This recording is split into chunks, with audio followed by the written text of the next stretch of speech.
freaking incredible job.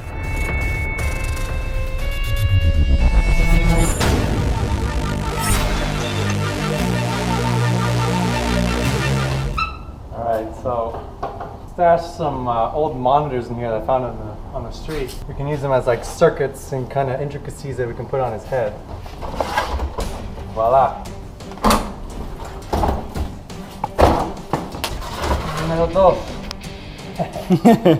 Files are in the computer? Ooh la la! Oh yeah! Jackpot!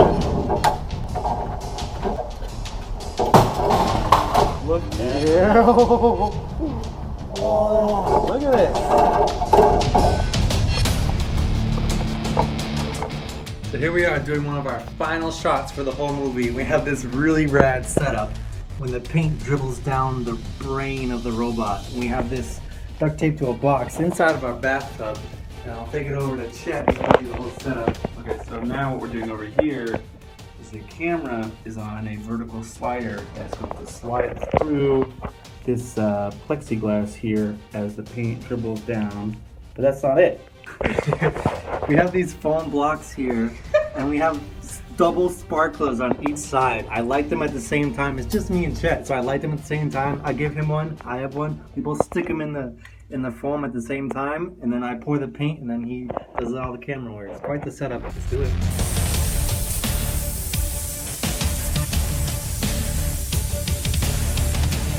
More.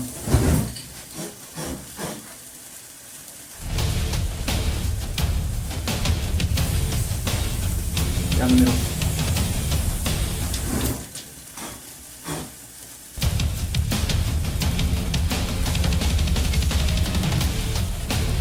There we got it. Oh my gosh. You alright? Scary, yeah. Forgot the spray paint's flammable.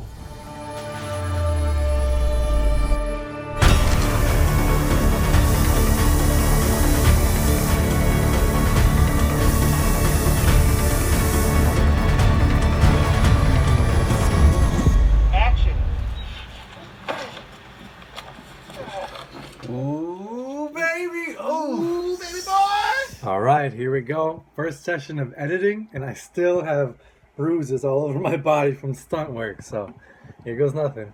I love sound effects, and the thing about sound is that good sound can make up for bad visuals, but you can't make up bad sound with good visuals. So it's very important. And what your ears hear can almost trump what your eyes see. When you're dealing with robots, it's even more important to really sell what you're seeing on screen, because for us it's just a costume. Having great sound effects can really kind of add to the presence of this robot. I really was excited to kind of dive into this. I didn't realize how much work it was actually going to be, but I did my best to kind of really make the best sound that I could. If we take a look at this first spray here where the robot first shows up, there's about 6 different sounds that I added to kind of create this intimidating noise of this powerful spray gun.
synth thing that I kind of wanted it to mimic like a police siren, so I had to design that in Element. And then you just modulate the pitch bend on the keyboard. Sounds so dope. When you like single out the layers and you can hear each instrument. Replicate some of the synth that Vangelis uses in Blade Runner. Oh, that does sound like Blade Runner.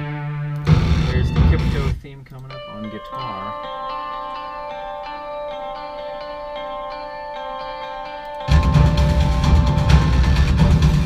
How many different instruments go into this particular cue? This cue alone is like 54, I think.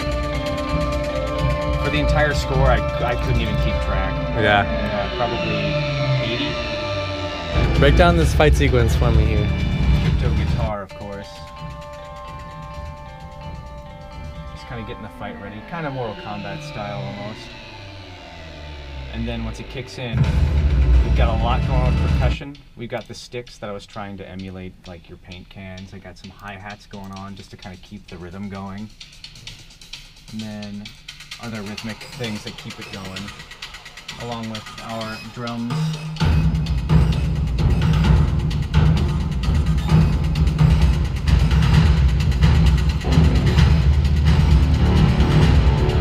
And we have like the lower end Brahms burst and guitar.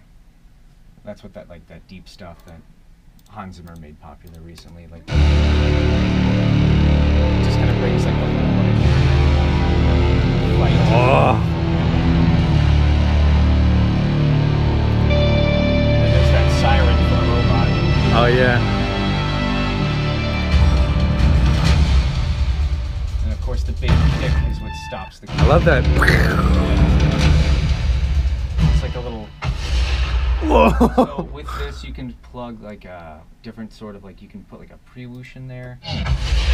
Robotic, and you can like choose just how much of things you want, and that's how you make robot music. Well, thank you, Alex. You did a freaking incredible job, and I'm super happy that you were on board with this. Dude, I freaking love it. Of course. Thanks for having me, man. Yeah, This was like one of my favorite projects. This is rad. Alex says this is like in his top 5 all-time favorite projects. Yeah, for sure. I love this thing. I had a pretty deliberate color scheme for this movie. Yellow and blue, including the costumes, the color correction, and the mural painting itself. You'll see on Kiptoe's shirt, he has a yellow stripe going down the middle, almost like a superhero outfit. And for the robot, he's got that blue light on the back there, and like the white, kind of neutral, cold look. And also at the end there, when his visor turns blue. And in the color correction, you'll see when Kiptoe is painting, everything is very yellow and warm and saturated, full of life. And then once we cut to the robot, everything gets cold and blue and dark. And it's a very deliberate, easy opposition of opposing forces, warm versus cool. And we even did a little trick when the robot is approaching from behind. You can't quite see him in frame yet, but the color changes from yellow, slowly changes to blue. And then from then on, when they're fighting, everything is blue and toned down and neutralized. But when Kiptoe gets his advantage again and takes control of the robot, and the robot stands up and turns blue and becomes a good guy, you'll see that the color correction is back to yellow. You paint for me now.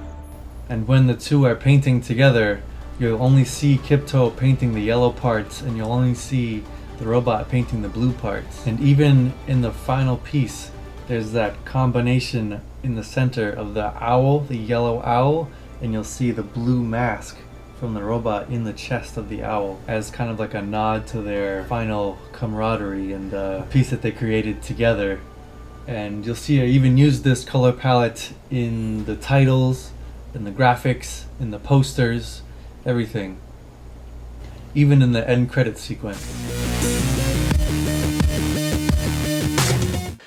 It is currently, it's 2:28 in the morning on Tuesday. Before I release my movie, I got like less than 6 days left. Only thing I have left to finish is these end credits. I'm doing this really cool like motion graphic animation, like 300 style. Now I'm finally diving into like drawing each piece and like separating all the movements and now animating it. It's actually really, really fun, and I'm having a blast doing it. I have 2 of them done so far. I gotta do at least like 8 or 10 title cards. So let's see if I can knock these out before before the movie releases. It's coming down to the wire, man.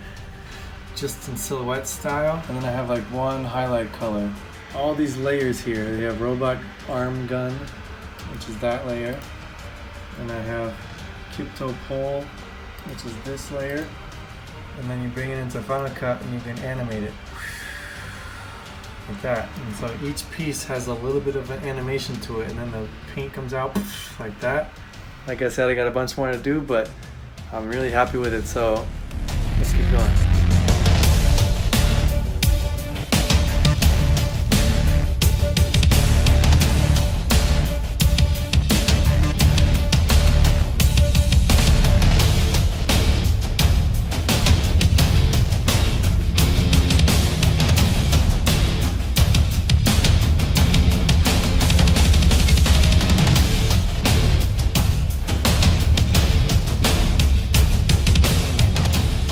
For this end credits sequence, we wanted it to kind of portray another whole storyline. We wanted it to kind of see what would happen after the movie's done. And we see Kiptoe fighting like tons of robots at the same time. We get like a fun, playful, animated version of this story. And at the end, he turns another robot into a good guy, and they end up fending off the whole horde of evil robots together.